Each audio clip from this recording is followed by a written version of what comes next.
de la semaine, aujourd'hui le roi du saucisson sec, André Conquet, qui vient de l'Ariège. D'ailleurs, autour de cette table, de goûter au saucisson de monsieur André Conquet. Jean-Pierre, merci d'avoir fait cette découverte. Écoutez, ça ne devrait pas s'appeler du saucisson, des choses comme ça. Ça devrait s'appeler du plaisir. Le plaisir de Dieu. C'est une bénédiction du ciel d'avoir ça sur le plateau. Alors, ça vient de l'Aveyron, hein, ça vient donc de Lacan.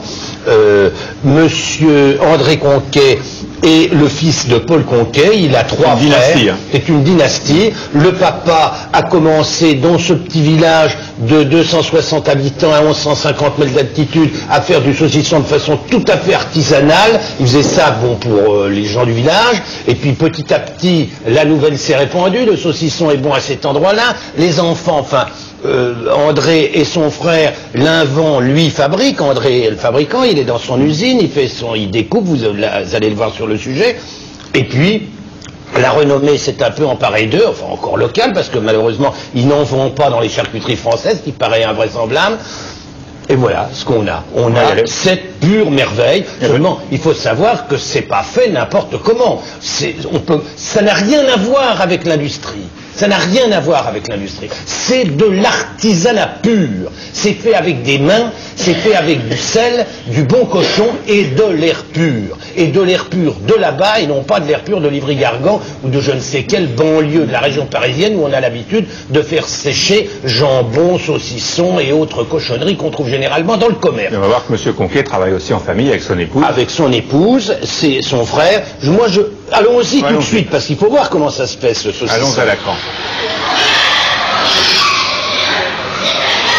La base, c'est le cochon. Hein. Déjà, sans cochon, il n'y en a pas. Le bon saucisson, c'est la matière première. Donc, on travaille avec un petit éleveur de la région qui nous vend des porcs qui sont élevés un peu spécialement pour nous. Donc, il les nourrit bien pour qu'on ait de la bonne marchandise.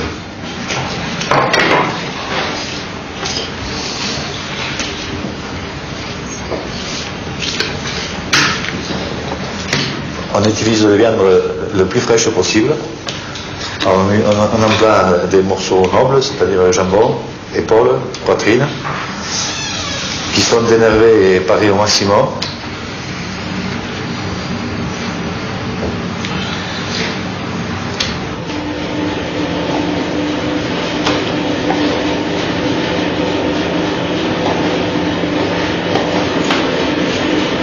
Il n'y a pas de parenté avec M. Bridou, M. Conquet.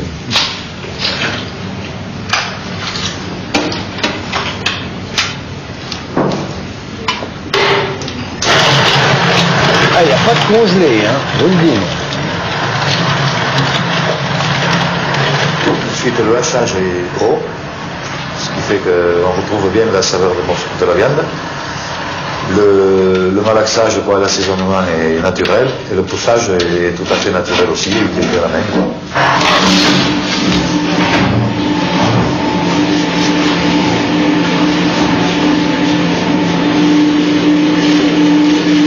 Du sel, du poivre. Ça paraît simple, hein? Bah oui, ça c'est enfantin. Bon produit. Voilà, il faut transpirer, évidemment, c'est pas de machine, pas que de la machine.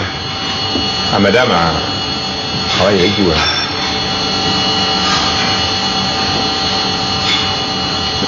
Madame, on bosse. Vous en êtes muet, Jean-Pierre. On fait un séchage naturel. Il n'y a pas de séchoir artificiel chez nous encore. Regardez la beauté. Et en plus de ça, on fait vieillir la marchandise le maximum. C'est-à-dire un saucisson qui est mis sur le marché, il a au moins déjà 6 semaines, jusqu'à 6 mois.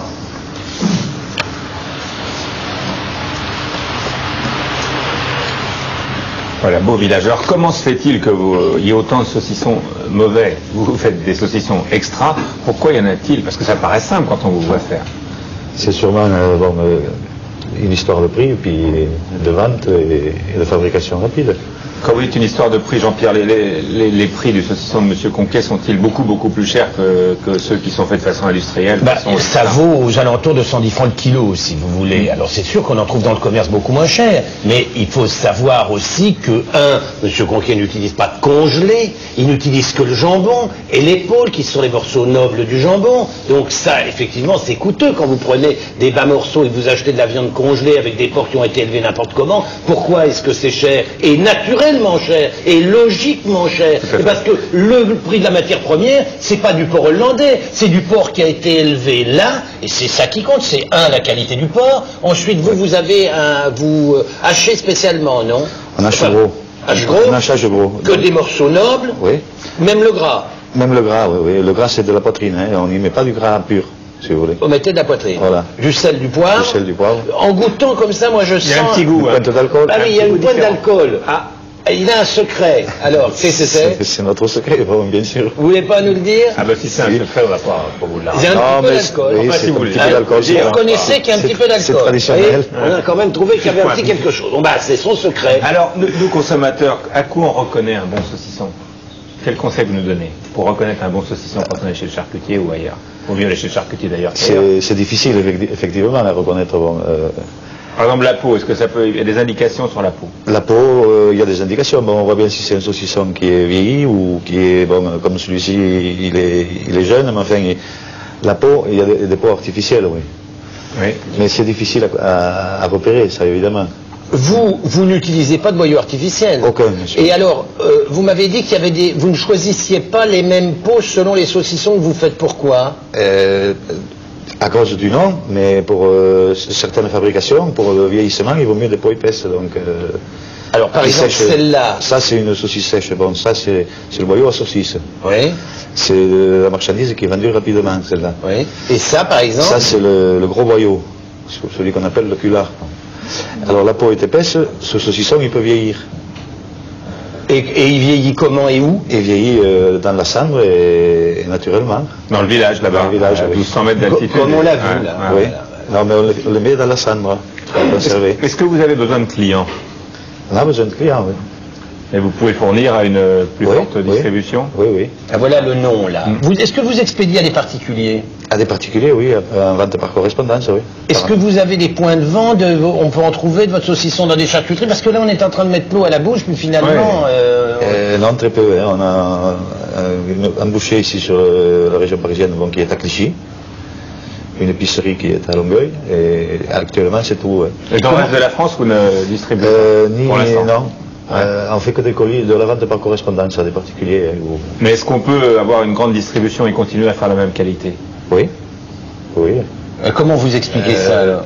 En travaillant toujours pareil, naturellement. Hein. Oui, mais comment vous expliquez ça? C'est soigner les préparations, la fabrication et l'achat de la marchandise, le départ. Bon. Si vous imaginez que vous doubliez votre production, est-ce que vous trouverez toujours des porcs de qualité pour le faire? Oui, il y en a dans la région. Il y en a. Bon. Et est-ce que vous allez être obligé d'embaucher du monde? Oui. Vous n'aurez pas on peut rester, non, parce qu'on peut quand même fabriquer davantage en étant quand même pas beaucoup de monde. Vous n'allez pas avoir la tentation de me mettre là à boyau avec du collagène tripatouillé, parce que c'est ça la tentation. L'artisan, l'artiste, parce que c'est un artiste. Tout à coup, la tentation, on double volume, on fait de la publicité, c'est vrai, et tout à coup, au bout de 6 mois, on a un coup de téléphone, dis donc, ça a changé. Ah, c'est ça le risque. Mais ça ne changera pas. Il y a beaucoup de choses qui sont en train de... C'est promis, monsieur Denis. Juré en direct. C'est juré. Alors voilà. Bon, très bien. Alors, son nom, je vous rappelle le nom, c'est André Conquet, à Lacan. Ça s'écrit L-A-C-A-L-M et on prononce Lacan, dans l'Aveyron. Et l'adresse, vous l'avez vue sur l'écran, et elle est sur le Minitel 3615 code CPLUS. Voilà, c'est près de l'Aïeul où on fait Cécile Couteau. Il est 1h moins 5, le journal Jérôme L'Enfant.